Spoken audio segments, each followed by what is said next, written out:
సీతమ్మ తల్లిని స్తుతిస్తూ సమస్యలను దత్తపదులను పూరించి ఆశ కవితా వినోదం సాగిద్దాం. చిత్తం రాజేంద్ర కవిచంద్ర, మీతో నేటి భువన విద్య సభ ప్రారంభించాలని నా అభిలాష. మీ ఆలోచన నిజమే పెద్దనమాత్య. ప్రభువుల ఏలుబడిలో ఎన్నో భాషలు ఉండగా తెలుగు భాషపై ఇంత మక్కువ చూపడానికి గల కారణం ఏమిటో? అదేమిటి సూరన కవి, మందారమ గ్రంథాలు జాలువారే తెలుగుని ఇష్టపడిన వారుందిరే తెలుగుదేల నందువ. తెలుగు గదేలయన్న దేశంబు తెలుగేను, తెలుగు వల్ల బుండ తెలుగు కొండ, ఎల్ల నృపుల గొలువ నెరుగవే బాసాడి, దేశ భాషలందు తెలుగు లెస్స. మరి ఇంతటి మన తెలుగు భాష మీద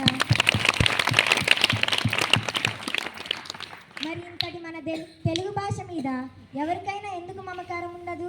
పెద్దనార్య, కవులారా, మేము తర్వాత పద్యమును పూరిస్తాం. ముందు మీరంతా పద్య పూరణకు పూనుకోండి.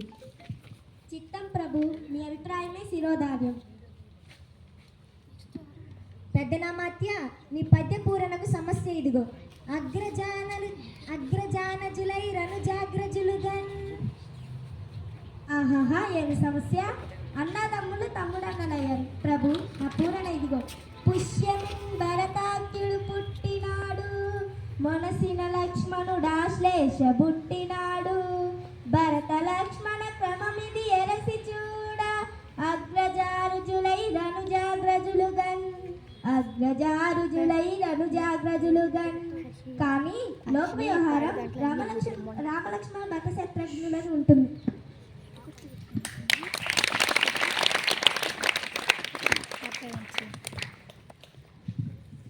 కరినెత్తుకపోయి ఎలుక కలుగున దినియన్, కరినెత్తుకపోయి ఎలుక కలుగున దినియన్. దీనిని అర్థవంతంగా పూరించండి భట్టుమూర్తి గారు. పల్లె జీవనకు సుపరిచితమైన చక్కని సమస్య ఇచ్చారు మహారాజా.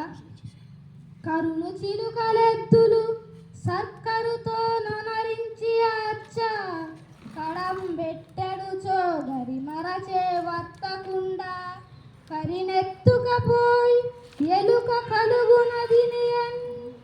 కరినెత్తుకపోయి ఎలుక కలుగునదినియన్.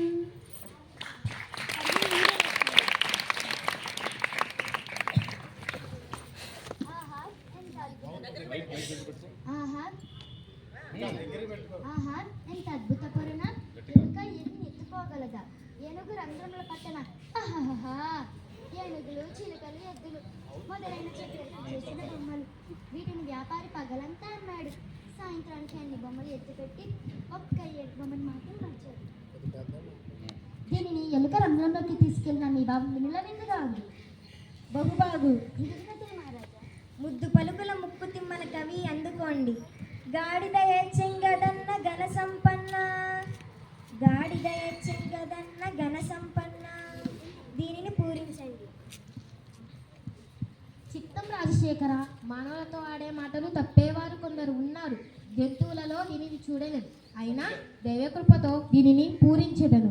ఆడిన మాటను తప్పిన గాడిద కొడుకంచు తిట్టగా, విని అయ్యో వీడా నా కొడుకని, యొక్క గాడిని చెంగదన్న ఘన సంపన్న, గాడిని చెంగదన్న ఘన సంపన్న.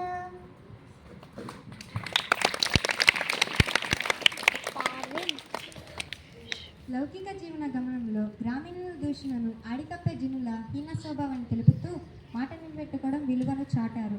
ఆడితప్పే మనిషిని గాడిద కొడుకని తిట్టినప్పుడు విశ్వాసానికి మారుపేరుగా నిలిచిన జంతువు గాడిద ఏడ్చిందన్నారు. దీనిని చెప్తూ దృష్టాంత రూపంలో సాగిన మీ పూరణ ఫల. దూజటి తిమ్మన కవీంద్రులు లోకరీతిని భీతి లేకుండా పలికారు. ఇప్పుడు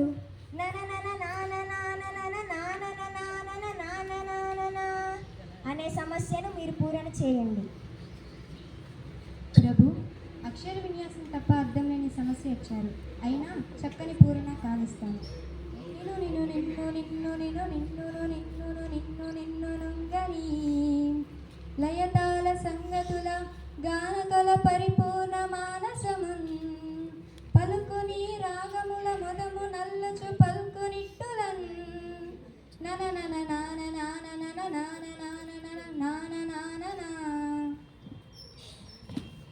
బాల సీతారాముని వరప్రసాదం పవిత్రంగా పొందిన దూర్జటి భువన విజయ కవులను చూచిన జానపదులు మన కవుల కావ్య సాహిత్యాన్ని మన సభ గొప్పతనాన్ని కూర్చి పొలంలో పనులు చేసుకుంటూ కూడా లయ తాళానికి అనుకూలంగా మిక్కిలి సంతోషంతో కూని రాగాలను అల్లుకునే స్థితిని కళ్ళకు కట్టితివి పనిలో పాటతో పాటు పద్యాలను పాడుకునే వైఖరి అద్భుతం. అవునవును, జానపదుల సొత్తు జానపదం.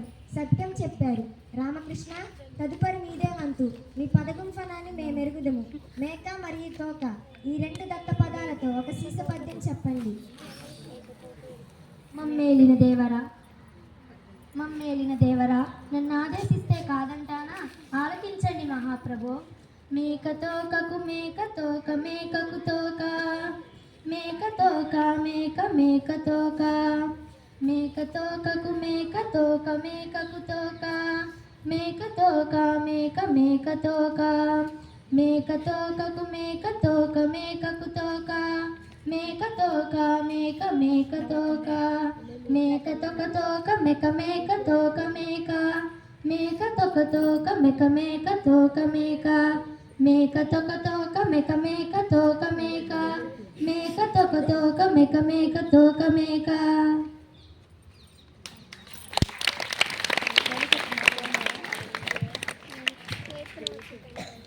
మీరు సామాన్యులు కాదు రామకృష్ణ. ఏమేమి మేకల కాపరి అడవికి మేతగా ఈ మేకలు తీసుకుపోతున్నాడా? ఒక మేక ముందర పోతుంది, ఆ మేకకు తోక వెనక భాగాన ఉంటుంది, ఆ తోక వెనుక మరో మేక ఉంది. ఇలా మేకల మంద పోతున్న తీరును మేక తోక అన్న దప్పపదాలతో చక్కగా చిక్కగా చెప్పారు. శభాష్ రామకృష్ణ కవి, మీ కత్తికి 2 వైపులు పదినే మరి.